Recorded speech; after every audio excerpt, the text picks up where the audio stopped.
So I have a question,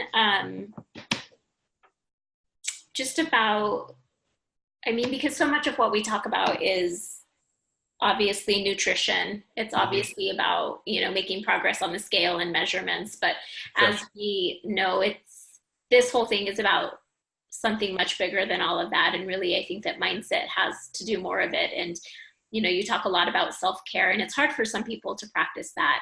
Yeah. And I think sometimes when we've been at it for a long time, whether it's, you know, 3 months, 6 months, 3 years, 6 years, whatever it is, and we're so focused on being accurate and being consistent, and eventually we have those ebbs and flows and things start to kind of plateau a little bit.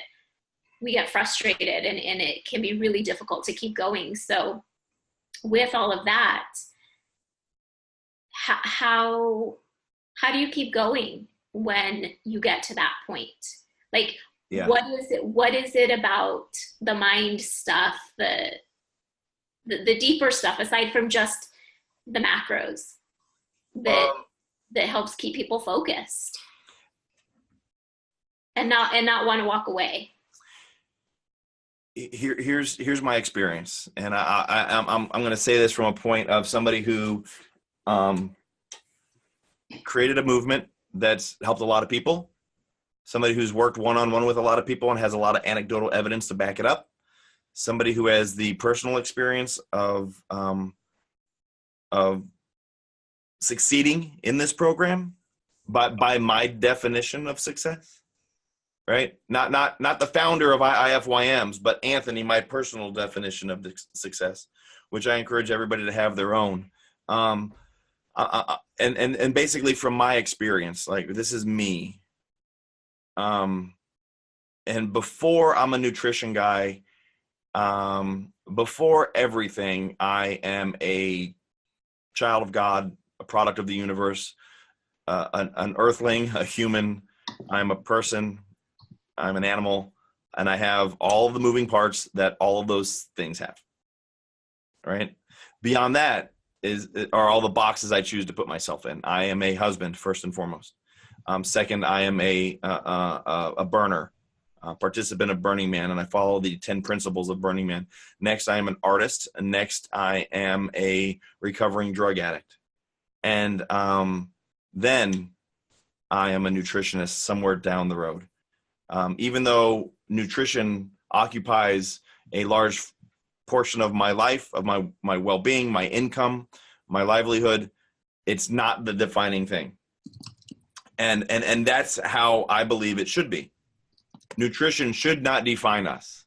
It should not be the one thing in our lives that we look um, to identify who we are. Nor should our job, right? That's why my first thing is like I'm a human being. I'm an earthling. And then I'm a husband, and because I there's so much value for that, and I get so much out of it. And then I go down the list as the things that provide value to my life. Somewhere in there's animal lover, right? But like there's also humanitarian. There's also LGBTQ plus activist. There's feminist. There's all these boxes that I put myself into, that we all put ourselves into, but yet most of us don't ever identify what those boxes are. So all we see is the things that we're working on right now that are most important to us. And for many of us, what's most important is that we reach our goals to solve whatever level of unhappiness we have in our lives.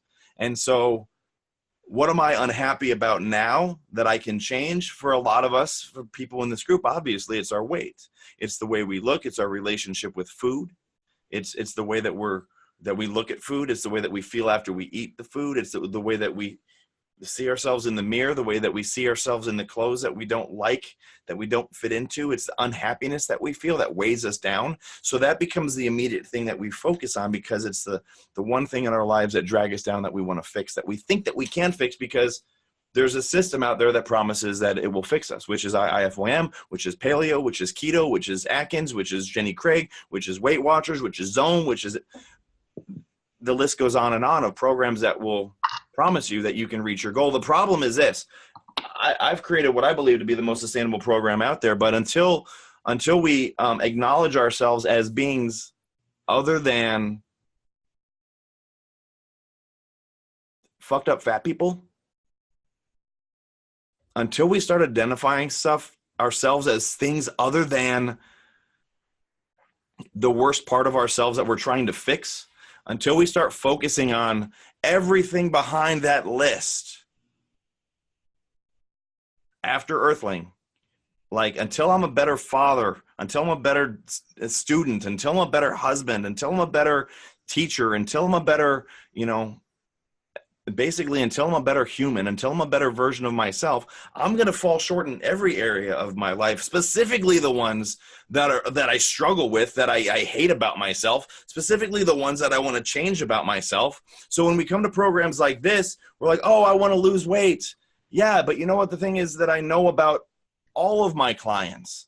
People, the men I work with come to me because they want abs and they want muscles and they want to be in shape and they want to be sexy at the beach. They want their wife to look at them. They want to get laid. They want to be the guy that's walking around the gym all jacked, right? Like, yeah, sure. And the women, they want to fit into their dress. They want to they want to be sexy. They want their spouse to like be attracted to them. They want to see something in the mirror that they've never seen before that gives them something that they feel they deserve, or something that's always eluded them. And the problem is that weight loss is not about abs and about being jacked and about getting laid. It's not about fitting into a dress. It's not about looking good in the mirror. At some point, that stuff becomes easy to get. If I just sat there and force fed you with a tube the food you needed to eat, you could lose weight. But the choice is yours. So you choose to focus on these things as long as you possibly can. And at some point, it's going to fail, because it's not about abs and it's not about that shallow bullshit walking around at the gym trying to get laid. It's about setting a healthy example for our children. It's about loving who we are. It's about being attractive to ourselves so that we can give more of ourselves to our community. Even if we don't feel it, that is in there. At our basic human level, that stuff is in there.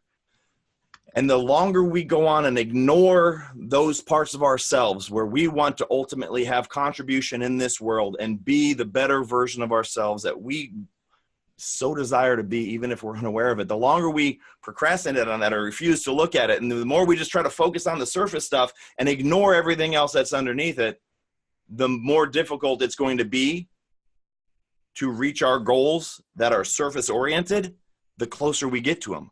So the closer we get to those goals, the harder it is. Yeah, number one, because our metabolism slow down, we're eating less food, we're miserable, and all of the physiological changes that happen when we're dieting.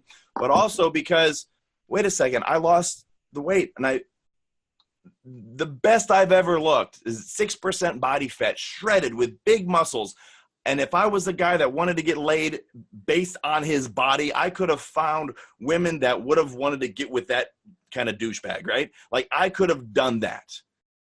But even though I was at the pinnacle of what I thought was sexy and muscular and what I wanted, I was miserable. And I wasn't just miserable because my carbs were 125 and my fats were 40 and everything else. I was miserable because I wasn't happy with myself, because what I wanted in life that I was going for was not actually what I needed in life.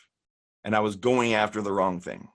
And I'm not saying that we shouldn't try to lose weight. That's why we're here, and that's what I'm here to help you do. I'm not saying that we shouldn't try to become a leaner, stronger, faster, quicker, better version of ourselves. What I'm saying is that until we start working on some of the things that have broken our hearts, until we start forgiving ourselves and forgiving the people that have hurt us, until we start healing all areas of our life, the physical, mental, emotional, spiritual, social, and the occupational, until we start acknowledging that we are broken in other areas and start working on those things, it doesn't matter how lean we get. It doesn't matter how much weight we lose. We're not going to be happy. We're not going to feel complete.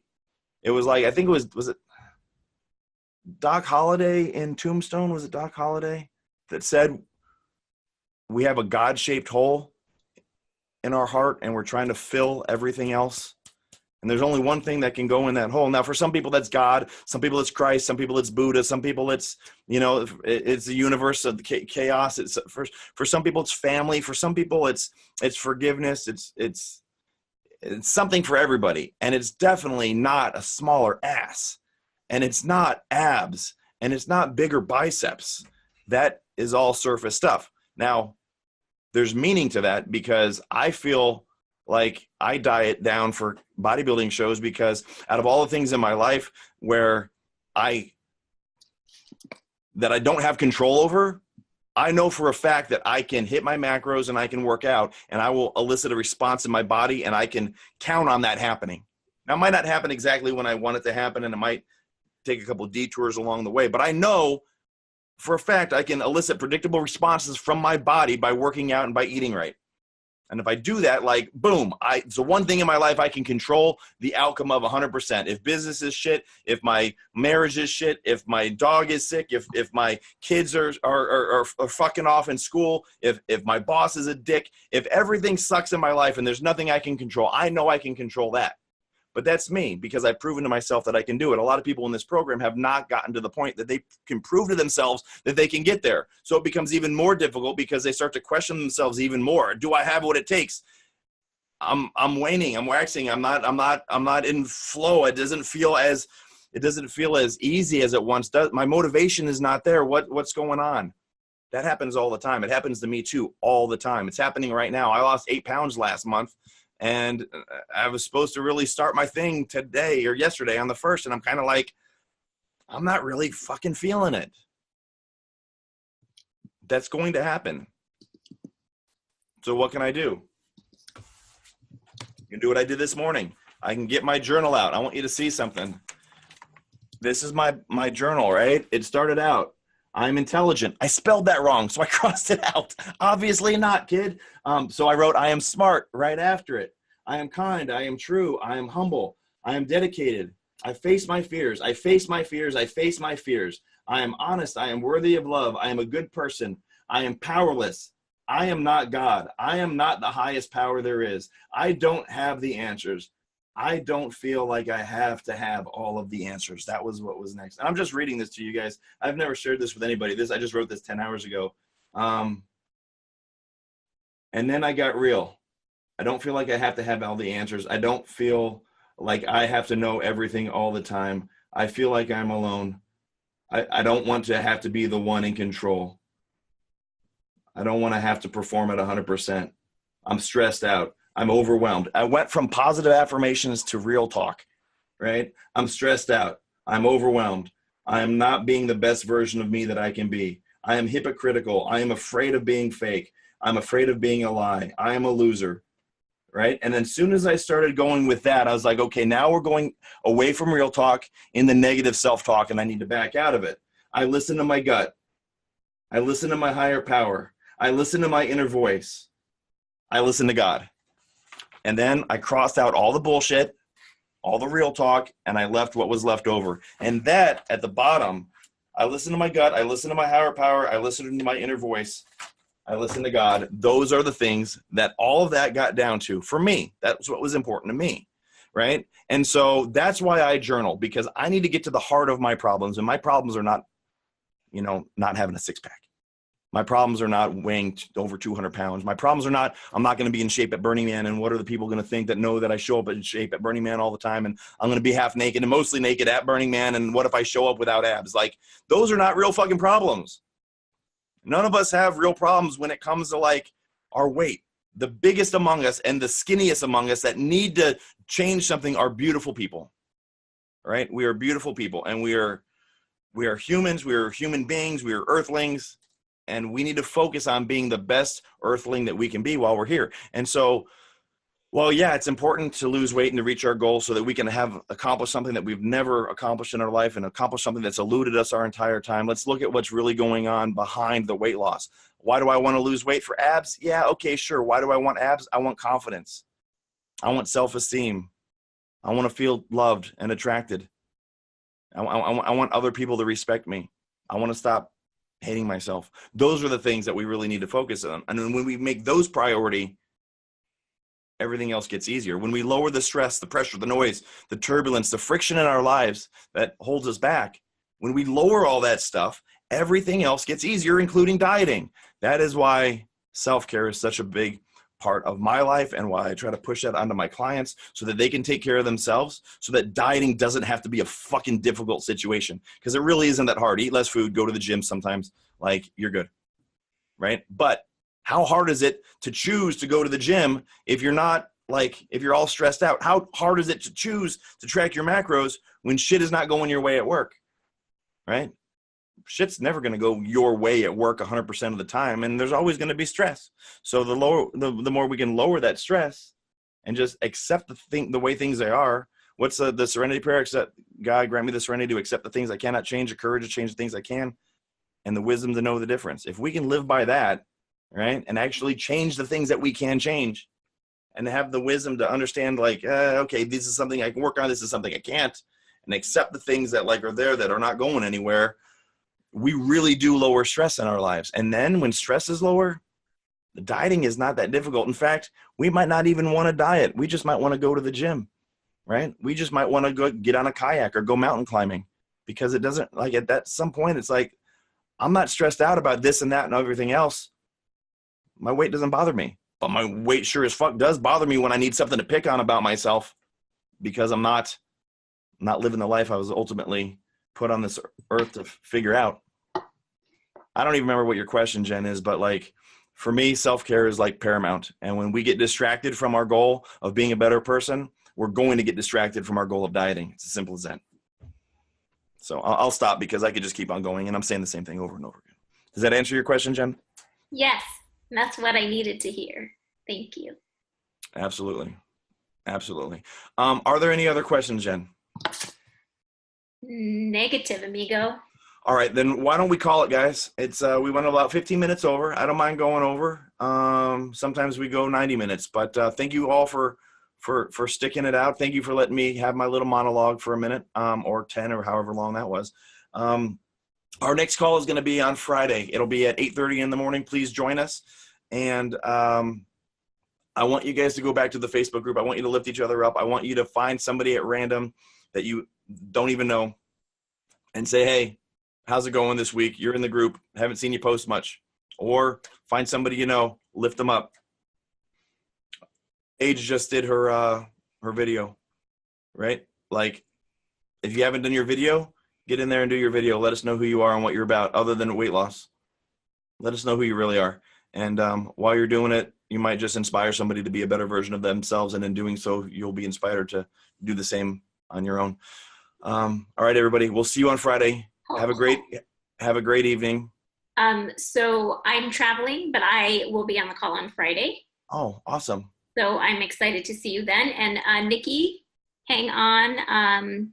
Nikki S, hang on. Don't hang up on this. Yep, Nikki S. Everybody else, why don't you bow out, and then Nikki S and I can just hang out, and we can have our private one-on-one session. And everybody else, have a great time. Lucy, I know I have a couple of boxes from you. I'll get to those. I've got a whole bunch of boxes that I have to burn through. Hopefully you left me some 18-minute ones like normal. So, all right, cool. Awesome. Thank you, guys. I'll see you later. Bye, everybody. Thank you, Jen.